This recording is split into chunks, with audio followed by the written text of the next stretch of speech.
मैं राष्ट्र शक्ति के बारे में कुछ कहूंगा। और अभी मैं सुन रहा था निवेदिता दीदी जी ने, तो उन्होंने इस्राएल का एक उदाहरण दिया, तो मुझे एक छोटा सा एनेक्डोट, एक कहानी याद आई। ये लगभग 200 साल पुरानी है।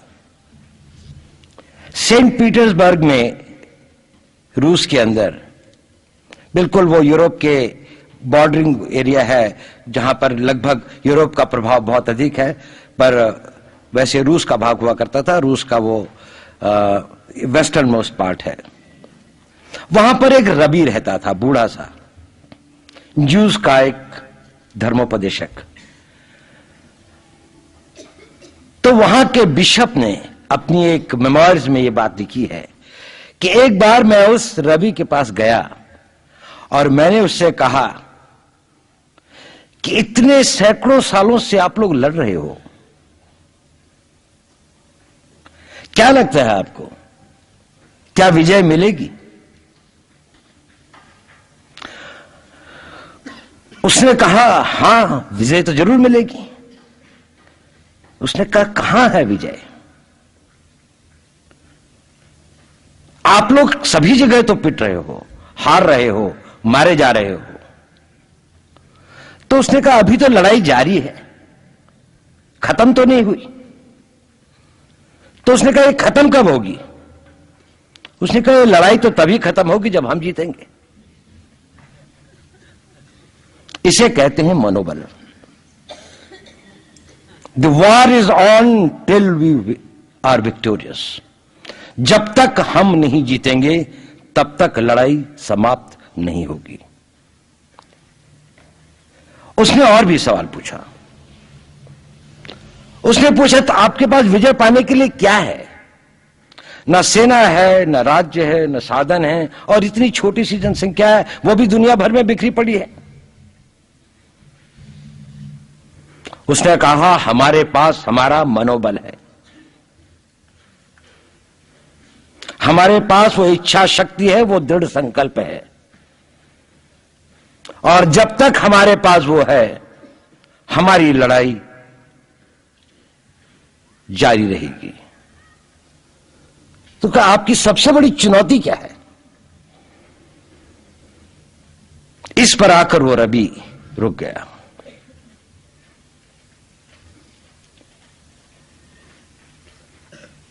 उसने कहा मैं बूढ़ा हो गया हूं, मुझसे यह सवाल मत पूछो।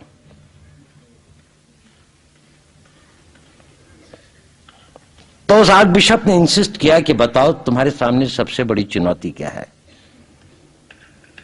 उसने कहा मेरे सामने सबसे बड़ी चुनौती है इस आग को अपनी आने वाली पीढ़ियों तक पहुंचाना और इसको जिंदा रखना।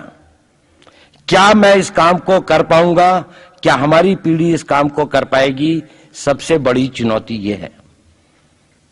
बाकी रास्ता तो यह खुद निकाल लेंगी। क्या हम अपने युवा वर्ग में आस्था और विश्वास पैदा कर पाएंगे?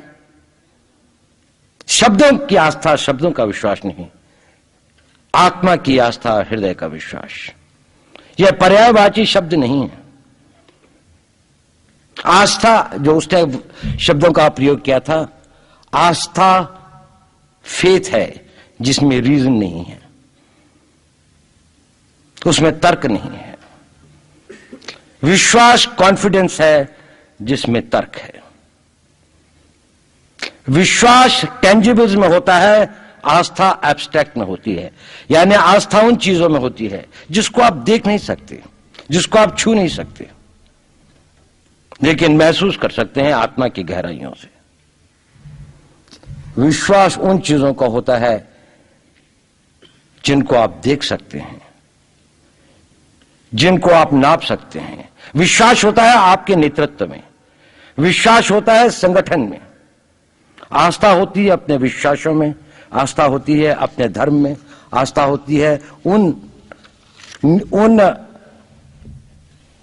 फिलोसॉफिकल, उन आपके जो तत्व हैं, जो जीवन के सारभूत तत्व होते हैं, उनमें आपकी आस्था होती है। उसके लिए कोई रीजन नहीं होता। जब आप अपनी आस्थाओं को तर्क के द्वारा या अपने विश्वास को